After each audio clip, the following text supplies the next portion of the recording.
महोदय,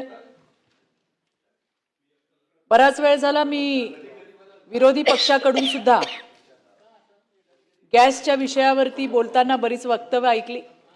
मला आनंद वाटला की विरोधकांना लाडक्या बहिणींच्या गॅस सिलेंडर मिळतो की नाही याची काळजी त्यांच्या वक्तव्यातून जाणवली।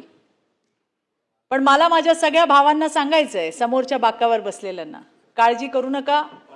लाडक्या, हो ते तर ऐकतातच आहेत, त्यांना माहिती आहे लाडक्या बहिणींचा लाडका देवाभाऊ या राज्यातल्या सगळ्या बहिणींना व्यवस्थित गॅस सिलेंडर मिळतील याची काळजी घेतायत। आता बोलू द्या, आता बोलू तर द्या। मला काय म्हणायचंय, मला बोलू द्या। तुम्ही बोलताना आम्ही ऐकलं तर आम्ही बोलताना तुम्ही ऐका। आणि मला शिंदे साहेब हे पण सांगायचंय, भाई लाडक्या बहिणींना काळजी नक्की वाटली होती कधी, जेव्हा तुम्ही कोर्टात गेले होतात की आमचे पैसे बंद करायचे, त्यावेळेला त्यांना काळजी वाटली होती। आता मात्र त्या निश्चिंत आहेत, कारण त्यांचा लाडका देवाभाऊ त्यांच्यासाठी काम करतोय। आपण बघितलं की ज्या पद्धतीने राज्यामध्ये चर्चा चालली आहे, अफवा पसरवला गेला की आता गॅस मिळणारच नाहीये, आणि त्यामुळे ज्यांच्याकडे गॅस आहे की आता पुढच्या दिवसात मिळणारच नाही। आता या अफवा कोणी पसरवल्या हे मी सांगायची गरज आहे का? बरोबर। तर ज्या पद्धतीने अफवा पसरवल्या गेल्या आणि नाव तर घेतलंच नाही, जे गॅसवर आहेत त्यांनी अफवा पसरवल्या, आता जे कोण असतील ते।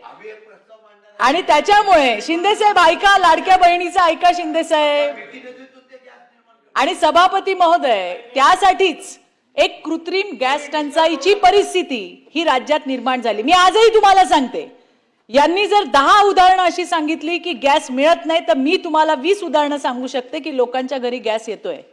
रेग्युलर गॅस सिलेंडर सुद्धा बुक केल्यानंतर सभापती महोदय यांनी नक्की जाऊन आमच्या वहिन्यांना विचारावं, 21 दिवस लागतात, 21 ते 25 दिवस लागतात। आणि प्रत्येक गृहिणीला तिच्या घराचं गणित बरोबर माहिती आहे की गॅस संपत आल्यानंतर ती तो गॅस बुक करते आणि त्या कालावधीमध्ये गॅस सिलेंडर त्यांच्या घरी येतो। परंतु ज्या पद्धतीने एक वातावरण तयार केलं, असो त्यावर पुढे बोलूच। सभापती महोदय, इराण, इस्रायल आणि अमेरिका यांच्या सुरू असलेल्या युद्धजन्य परिस्थितीमुळे मध्य पूर्वेमध्ये तणाव निर्माण झाला असून त्याचा परिणाम जागतिक ऊर्जा पुरवठ्यावर होतोय, फक्त भारतात नाही जगात होतोय। विशेषतः हॉर्मुझच्या सामुद्रधुनीतून जगातील सुमारे 20% कच्चं तेल, 20% नैसर्गिक वायू आणि 20% LPGचा पुरवठा होतो। आणि त्या मार्गावर निर्माण झालेल्या अडथळ्यांमुळे जागतिक पातळीवरती अस्थिरता निर्माण झालेली आहे। नोंदवलेल्या गेलेल्या इतिहासानुसार प्रथमच हॉर्मुझची सामुद्रधुनी व्यावसायिक जहाजांसाठी प्रभावीपणे बंद होण्यासारखी परिस्थिती निर्माण झाली। त्या व्यत्ययाचा शिंदेसाहेब आजचा 13वा दिवस आहे। आणि या संघर्षात भारताची कुठली भूमिका आहे तर नाही, या संघर्षात भारताची कुठलीही भूमिका नसली तरी सुद्धा जगातील इतर अनेक देशांप्रमाणे आपल्याला सुद्धा, म्हणजे भारतालाही त्याचे परिणाम जे आहेत ते भोगावे लागतात। मात्र भारत सरकारने अत्यंत संयमाने आणि सक्षम नियोजनाने ही परिस्थिती हाताळली आहे। आपण ऐकलं असेल, वाचलं असेल की 2 LPG मोठी जहाजं नंदादेवी आणि शिवालिक ही भारताकडे निघाली आहेत। त्याच्यामध्ये जवळपास एकत्रित 92,700 मेट्रिक टन LPG आहे। त्याच्यातलं एक गुजरातच्या म्हणजे काय आपण म्हणू बंदरावरती, शिवालिक हे जे आहे ते भारतात पोहोचलेलं आहे। ते गुजरातला जाओ का मुंबईला येऊ, ते भारतात पोहोचलेलं आहे, हे महत्वाचं आहे शिंदे साहेब। आणि ती पहिली जे जहाज आहे ते भारतामध्ये पोहोचलेलं आहे। मला हे सांगायचंय सभापती महोदय, काही ठिकाणी घरगुती LPGचा तुटवडा असल्याच्या अफवा पसरवल्या जात आहेत, परंतु वस्तुस्थिती अशी आहे की राज्यात घरगुती LPGचा तुटवडा नाही आहे। मी मगाशी तुम्हाला सांगितलं, अशी उदाहरणं सुद्धा मला देता येतील। LPG उत्पादन वाढवण्यात आले असून गेल्या 2 दिवसात दैनिक उत्पादन 9,000 मेट्रिक टनांवरून 11,000 मेट्रिक टनांपर्यंत वाढवण्यात आले। घरगुती गॅसची मागणी पूर्ण करण्या इतके उत्पादन आणि साठा हा सभापती महोदय सध्या उपलब्ध आहे। व्यावसायिक LPGच्या बाबतीत केंद्र सरकारच्या मार्गदर्शक सूचनांनुसार प्राधान्यक्रम हे निश्चित करण्यात आले आहेत। आणि त्यामध्ये प्राधान्य कुणाला दिलंय? प्राधान्य सचिन भाऊ रुग्णालयांना दिलंय, शाळांमधील मध्यान्ह भोजन योजनेला दिलंय, शासकीय आश्रमशाळेला दिलंय, ज्याचा उल्लेख आता सदाभाऊंनी केला की त्यांनी शासकीय आश्रमशाळेमध्ये कन्फर्म केले की येस तिथे गॅस सिलेंडरचा पुरवठा आहे, सामुदायिक स्वयंपाकगृह म्हणजे कम्युनिटी किचन, तसंच शासकीय शाळा आणि महाविद्यालयांच्या मेस सारख्या अत्यावश्यक सेवांना सभापती महोदय प्राधान्य देण्यात आलेलं आहे. तसेच घरगुती वापराच्या पाईप नॅचरल गॅस पीएनजीचा सुद्धा पुरेसा साठा उपलब्ध आहे. इंधनाच्या बाबतीत राज्यात पेट्रोल आणि डिझेलचा पुरेसा साठा उपलब्ध असून बाजारातील मागणी पूर्ण करण्यासाठी राज्यातील रिफायनरी पूर्ण क्षमतेने त्या ठिकाणी काम करतात आणि त्यामुळे नागरिकांनी इंधन पुरवठ्याबाबत काळजी करण्याचं सचिन भाऊ कुठलंही कारण नाहीये.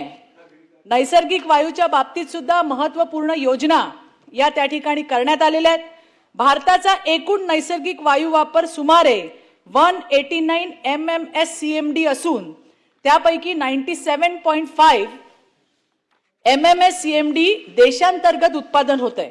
आकस्मिक परिस्थितीमुळे काही प्रमाणात पुरवठ्यावर परिणाम झाला असला तरी पर्यायी पुरवठादार व मार्गाद्वारे खरेदी सुरू करण्यात आली आहे. भाई, गॅस पुरवठा व्यवस्थापित करण्यासाठी अत्यावश्यक वस्तू कायद्याअंतर्गत नैसर्गिक वायू नियंत्रण आदेश जारी करण्यात आला असून घरगुती पीएनजी आणि वाहनांसाठीचा सीएनजी पुरवठा 100% कायम ठेवण्यात आलेला आहे. या इतर क्षेत्रांमध्ये प्राधान्यक्रमानुसार पुरवठा व्यवस्थापन केले जात आहे. सभापती महोदय, जगातील इतर देश हे जे काही संकट आले हे फक्त भारतावर नाहीये.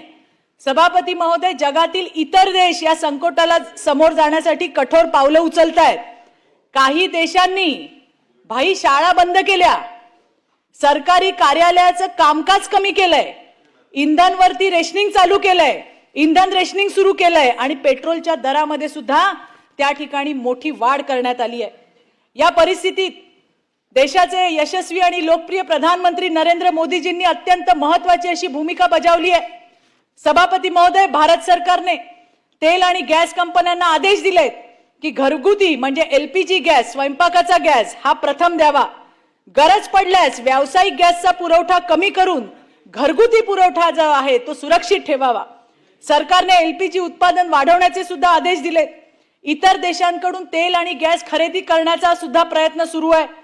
भारत सरकारने भारतीय जहाजांना होर्मुझ मार्गाने सुरक्षित जाण्याची परवानगी मिळावी यासाठी राजनैतिक चर्चा केल्या, ज्याचाच परिणाम आपण बघतोय की आज शिवालिक आणि नंदादेवी, शिवालिक पोहोचली आणि नंदादेवी ऑन द वे आहे की जी भारतामध्ये पोहोचतीये.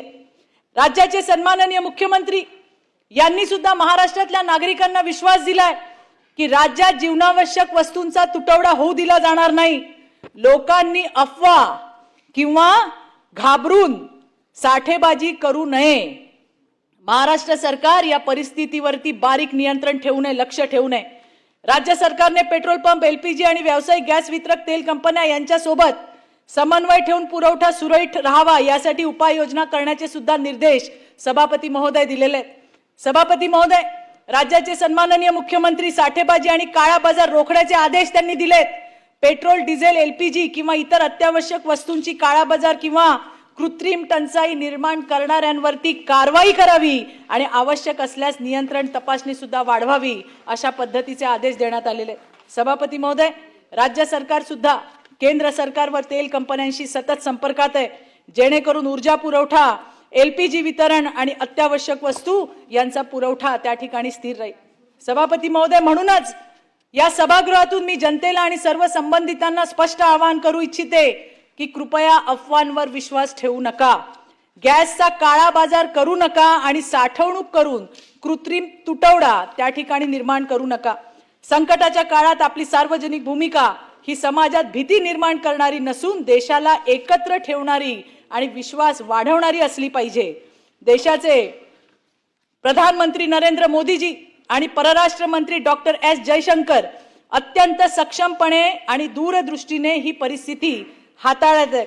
त्यामुळे अशा वेळी राजकारण करण्यापेक्षा देशाची एकजूट दिसेल हीच सर्वात मोठी आपली ताकद आहे. आपण सर्वांनी एकत्र येऊन एकच संदेश द्यायला हवा, संकट कुठलंही असो, भारत एकजुटीने उभा आहे. धन्यवाद सभापती महोदय.